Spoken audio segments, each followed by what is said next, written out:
제가 항상 강조하는 거, 피부 속 콜라겐이 노화 속도를 좌우한다. 어떻게 올릴 거냐, 먹는 거, 바르는 거, 이거는 가성비가 떨어진다고 보고. 안녕하세요. 30살이 되면은 달라지는 게 있어요. 피부에 변화가 생기는데 이거는 타고난 피부가 아무리 좋아도 피해갈 수 없는 변화인 것 같아요. 제가 이제 직접 느꼈던 거, 제가 만났던 손님들이 20대에서 30대 넘어가면서 겪었던 변화 과정들, 그런 걸 종합해서 제가 30살이 되면 이런 변화들이 생긴다, 공통점들을 정리해서 알려드릴게요. 몇 가지 해당되는지 한번 체크해 보세요. 첫 번째는 화 안 났는데, 가만히 있는데 무표정한데 화는 나는 얘기를 이제 종종 듣기 시작하실 거예요. 우리가 20대에는 뭐 인상 쓰고 뭔가 집중하고 그래도 표정을 풀면 다시 이제 근육이 돌아가면서 원래 표정으로 돌아갔는데, 이게 오랜 시간 반복되다 보면은 눈썹 위에 미간 근육이 있어요. 여기가 많이 쓰면 쓸수록 도톰해져요. 그래서 눈썹 위가 여기가 뿔룩 튀어나오게 돼요. 그러면 가만히 있어도 인상을 쓰고 있는 듯한 인상으로 되고요. 그리고 나이가 들수록 우리 얼굴에 하안부 근육들이 강해져. 밑으로 당기는 근육들이 강해지거든요. 대표적인 게 이 입꼬리 내림근이에요.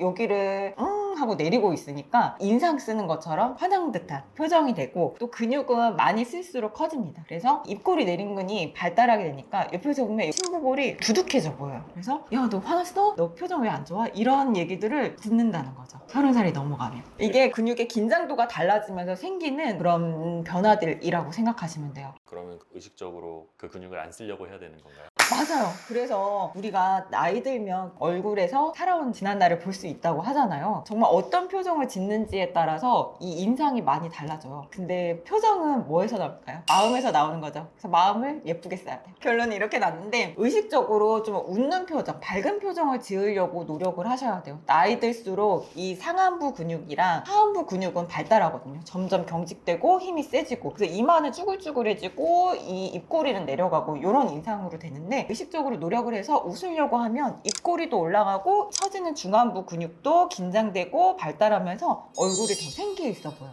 예쁘게 나이가 들려면은 좋은 표정 습관을 가지고 계셔야 돼요. 근데 사실 표정이라는 게 자기가 이제 의식해서 나오는 것도 있지만 무의식 중에 짓는 표정도 있어요. 저는 집중할 때 인상을 쓰고 입을 꽉 다무는 습관이 있거든요. 이거를 의식을 해서 좀 고치려고 하고 있는데 잘 안 될 때도 있잖아요. 그럴 때는 보톡스의 도움을 좀 받아요. 보톡스를 맞으면 여기 힘이 안 들어가거든요. 그래서 평상시에 몰랐는데, 아, 힘을 뺀다는 게 이런 거구나. 보톡스를 맞으면 느낄 수 있어요. 그렇게 보톡스를 맞아보시고 표정 습관을 바꿔보시면 인상이 좀 좋아질 수 있어요. 보톡스 재미있는 연구가 있어요. 쌍둥이 2명을, 한 명은 10년 동안 꾸준히 맞고 한 명은 아무것도 하지 않은 2명의 얼굴을 비교한 사진이 있는데, 보톡스를 꾸준히 맞은 사람은 굵은 주름이 없어요. 그러니까 이 주름은 근육의 움직임하고 관계가 있는 거거든요. 우리가 어떤 근육을 쓰느냐가 어떻게 나이 드느냐 하고 관계가 있어요. 힘쓰는 일 하시는 분들은 생길 확률이 되게 높겠네요. 맞아요. 그리고 이갈이 하시는 분들 있잖아요. 그 이갈이 하시는 분들은 근육이 여기가 굉장히 발달해요. 그래서 이갈이 하시는 분들은 긴장을 좀 빼주기 위해서 보톡스 맞기도 하고요. 보톡스가 만능이네요. 그쵸. 되게 하는 일이 많아요. 잘 쓰면 되게 효과적인 재료예요. 두 번째는 여자분들 되게 공감하실 거예요. 로션 발라도 얼굴이 막 당기고 똑같이 화장을 했는데도 화장이 들뜨는 경험을 이제 하기 시작합니다. 이게 나이가 들수록 우리 피부 속에 있는 천연 보습 인자들이 줄어들거든요. 그러니까 똑같이 스킨케어를 해도 예전에 비해서 쉽게 얼굴이 건조해질 수 있어요. 그래서 30대부터는 피부가 스스로 이 수분을 잡아두는 능력이 좀 떨어지기 시작해요. 그러면 어떻게 해야 되느냐? 일단 보습을 20대보다 더 신경 써서 해줘야 되겠죠. 그렇다고 해서 종류를 많이 한꺼번에 바르라는 게 절대 아니에요. 그러면 흡수 안 돼요. 허공에 돈 날리는 거예요. 화장품도 종류 되게 많잖아요. 스킨, 세럼 등등등등 이렇게 있는데 그런 거를 다 안 해도 된다는 건가요? 그렇죠. 필요한 것만 하면 되고, 한 번에 많이가 아니라 소량씩 적당량을 자주 바르는 게 더 보습에는 효과적이에요. 현대인들이 현실적으로 화장하고 빨리 출근해야 되는데 나중에 로션을 바를 수가 없잖아요. 그래서 여자분들은 미스트 같은 거를 뿌리기도 해요. 그렇게 수분을 공급하는 방법도 있고, 피부에 직접 바르지 않아도 물 많이 마시는 거랑 겨울에는 가습기, 직접 피부에 보습을 해주는 게 효과가 빨리 나오겠지만 우리 몸에 수분이 높아야 피부로 가는 수분도 많은 거거든요. 그래서 충분한 수분을 섭취하고 겨울철에 난방 틀고 이럴 때는 가습기 해줘서 적정한 습도를 유지해 주셔야 돼요. 커피 같은 거 마시면 수분이 좀 빠진다는 얘기가 있잖아요. 그런 커피 마시면 좀 안 좋나요? 적당량 마시면 그건 괜찮은데, 커피가 이제 이뇨작용이 있잖아요. 그래서 체내 수분을 좀 줄어들게 하니까 과량 마시는 거는 안 좋죠.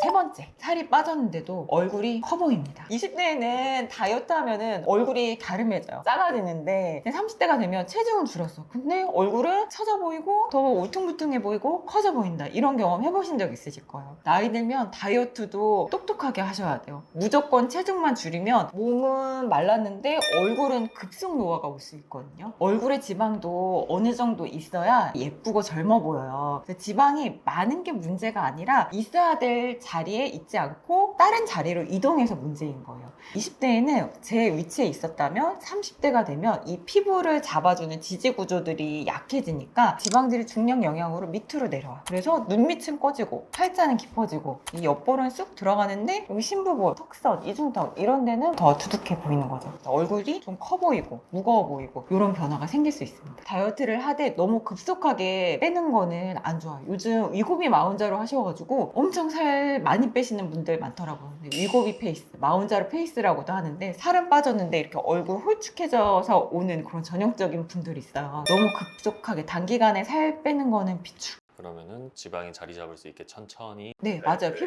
적응할 수 있도록 풍선이 갑자기 바람이 빠지면 어떻게 될까요? 얘는 쭈글쭈글해지겠죠. 천천히 근육 운동 해가면서 이렇게 빼셔야죠. 이건 보너스 한 가지가 더 있어요. 이건 근데 약간 슬픈 얘기예요. 아침에 자고 일어났는데 출근해야 되는데 베개 자국이 안 없어져요. 저도 되게 당황스러운 경험을 한 적이 있는데 그래서 지금은 무늬 없는 베개랑 이불로 다 바꾸기는 했어요. 왜 그런 현상이 생기냐 하면 피부 속 콜라겐이 부족해지니까 피부의 복원력이 떨어지는 거예요. 압력이 가해지고 없어지면 바로 다시 돌아와야 되는데 그게 잘 안 돌아오는 거죠. 그래서 제가 항상 강조하는 거, 피부 속 콜라겐이 노화 속도를 좌우한다. 나이가 들면은 항상 우리 피부 속의 콜라겐이 같은 상태로 있는 게 아니라 분해도 되고 새로 만들어지기도 해요. 근데 20살이 넘어가면은 분해 속도가 만드는 속도보다 훨씬 빨라져요. 그러니까 총량이 줄어들겠죠. 그러면은 콜라겐을 올려주는 게 핵심인데 어떻게 올릴 거냐? 먹는 거, 바르는 거, 이거는 가성비가 떨어진다고 보고 이거 한번 생각을 해보세요. 콜라겐 영양제 있잖아요. 걔를 먹으면 소화 효소 때문에 분해가 되겠죠. 그럼 콜라겐이 이중 나선형으로 이렇게 꼬여져 있는데 아미노산으로 분해됐던 애들이 다시 이중 나선형으로 꼬여가지고 우리가 원하는 피부로 가기가 확률적으로 쉬울까요? 어려울까요? 어렵겠죠? 그렇죠. 어렵겠죠. 그래서 저는 차라리 돼지 껍데기나 이런 거 다른 영양소도 있으니까 그거를 즐겁게 먹으셨으면 좋겠어요. 그러니까 얘가 꼭 피부로 갈 걸 기대하고 먹지는 마시고 콜라겐 영양제를 너무 비싸게 사 먹는 거는 정말 저는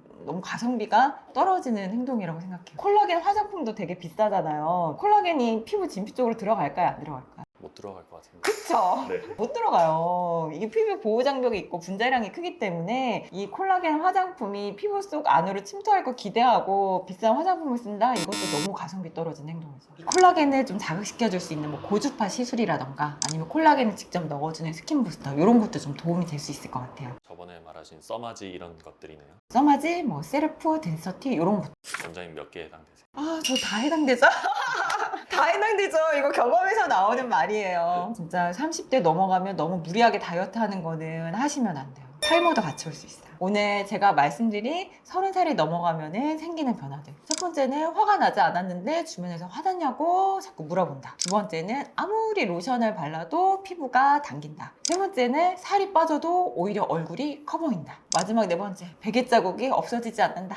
이런 변화가 시작되신 분들은 혼자 너무 걱정하지 마시고 제가 지난 영상에서 콜라겐 만드는 가성비 좋은 방법 알려드린다고 했잖아요. 이 비타민 A 크림이 있어요. 비타민 A 크림은 피부 각질층을 떨어뜨리고 새살을 올려주고 또 콜라겐이랑 엘라스틴이 잘 만들어질 수 있도록 도와주는 성분이에요. 그래서 이런 주름이라던가 피부 노화 걱정되시는 분들은 비타민 A 크림 한번 써보셔도 좋으실 것 같습니다. 여러분 한 살이라도 어릴 때 관리를 시작하시는 게 건강하고 젊은 피부를 오래 유지하는 방법입니다.